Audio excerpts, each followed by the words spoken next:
doctoronamission.com. And I help people reclaim their health so that you can lead a long, happy, vibrant life without all this chronic disease, like being overweight, having type 2 diabetes, just to name a few of the chronic diseases. And today, we're here on Dr. Isabel TV, and we're going to learn about what you should know about fat. Fat is good for your heart. What? Fat is good for your heart? That's crazy. Look, I know. How do you tell the world that eating saturated fats is good for you? I know it sounds crazy. I know it sounds silly. But new research has been coming out. I mean, we have been on this journey for the last 60 years to be on a low-fat diet, right? Yep, because low fat means you don't have heart attacks, and low fat is the only way we know how to lose weight. That's what I was taught in medical school. That's what I've been hearing for all these years. But new research is teaching us that it's different thinking. Fat doesn't cause heart attacks. Sugar does, and I'll explain in just a few minutes. You see, we have been on this low-fat diet, like I said, for the last 60 years, and we are bigger and sicker than we've ever been before. For the last 23 years, I've been a GP, a medical doctor in this world, and it breaks my heart when I have a mother who comes in to my office with an 11-year-old daughter who's obese, she's being bullied, and she innocently tells me, "But Doc, I have had her on a low-fat diet and she still can't lose weight." Well, let's take a look at what the experts are saying. Let's take a look at the latest research that sugar doesn't cause heart attacks. Sugar causes heart attacks, not fat. Sugar causes heart attacks, not fat. So for my medical colleagues out there that would like to know where I got this research, the research is from the British Medical Journal, October 2013, plus JAMA Internal Medicine. That's the Journal of American Medical Association, Internal Medicine, February 2014. Okay, let's see what's going on. Why is sugar such a bad thing? Well, come here, come closer. I want to show you some stuff. I want you to think of sugar like a stiff brush.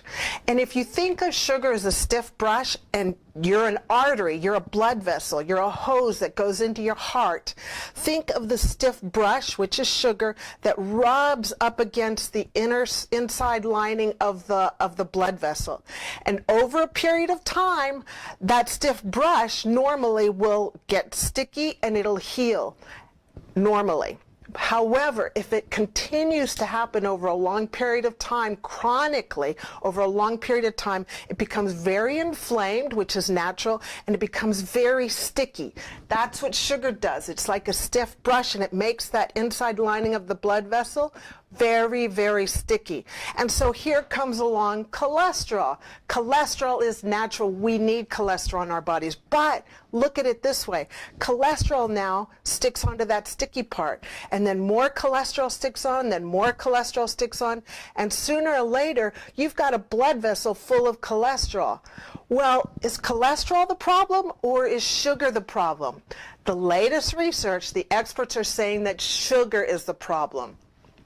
Sugar is also 8 times more addictive than cocaine. 8 times more addictive than cocaine. No wonder our kids can't get off the sugar. Another thing is, if we have high blood sugars, then our insulin level goes up, and our insulin level goes up, then we get this belly fat. So if we can just get the sugar down in our system, then we have less belly fat. Plus, guess what? The food companies know that we know that sugar is a villain. Yes, and so they've come up with 50 different names of sugar. 50 different names. So if you'd like to find out about those names, you can go to doctoronamission.com and get my latest book called Reclaim Your Health. Okay, let's just take another little picture of what's going on. Come here, come a little closer. We're gonna have a little picture here, okay? It's picture time at Dr. on a Mission. So here's sugar, and it causes all this vessel damage inside the vessels, makes them sticky, and that seems to be the big problem. And that's what's causing arthritis, type 2 diabetes, heart attacks, cancer, and Alzheimer's. In the research world, in the medical world, Alzheimer's is now being called type 3 diabetes. Type 3 diabetes. So you get type 2 diabetes first, and then you move on to type 3 diabetes. Who wants that? I don't want any Alzheimer's.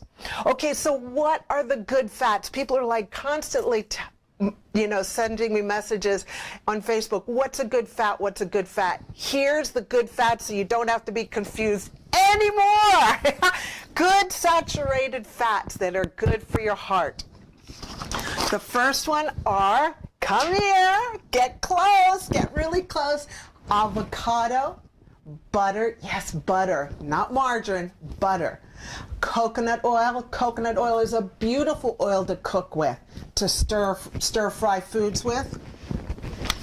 Next is raw nuts. Raw nuts are beautiful. Don't have them roasted, because when you roast them, you decrease the nutrient value. And raw nuts have so much fiber, and they clean up your gut too. Eggs are good for you. Chicken is good for you. Beef is good for you. And wild fish. And when you have the chicken and the beef, best if it's grass-fed. So, I know that this is a lot of information for you, so what's the take-home message? The take-home bottom line message, because I'm the type of person, I'm a very simple-minded person. I like to keep things simple. What's the bottom line, Doc? Okay, so the bottom line is good saturated fats are good for you. They're good for your heart. Saturated fats don't cause heart attacks. Saturated fats don't cause heart attacks. Sugar is what's now the cause of the heart attacks. I know, it blew my mind, but that's the latest research. Hey, thanks for coming to DoctorOnAMission.com and listening and finding out how you can reclaim your health. And if you'd like, just go ahead and leave a comment in the section below so that I can hear from you, because we want to learn from what you're thinking, what your questions are. And if you like this video, why don't you share it with all your family and friends so that we can help heal the world at Doctor on a Mission? And if you want even more inspiration, why don't you come on over to DoctorOnAMission.com and put in your name and your email, and you'll get a free ebook. But most importantly, you'll be plugged into the movement at Doctor on a Mission to help you reclaim your health so that you can lead a long, happy, vibrant life without all this chronic disease. What do you think? What do you think about growing to live to be 100, but a good 100? That's what Chef Michael and I are doing. We're training to be 100 years good. Hey, go out there and share that gorgeous smile with the world, because we so need it. And remember, let's make a difference. Let's love unconditionally, and let's forgive frequently.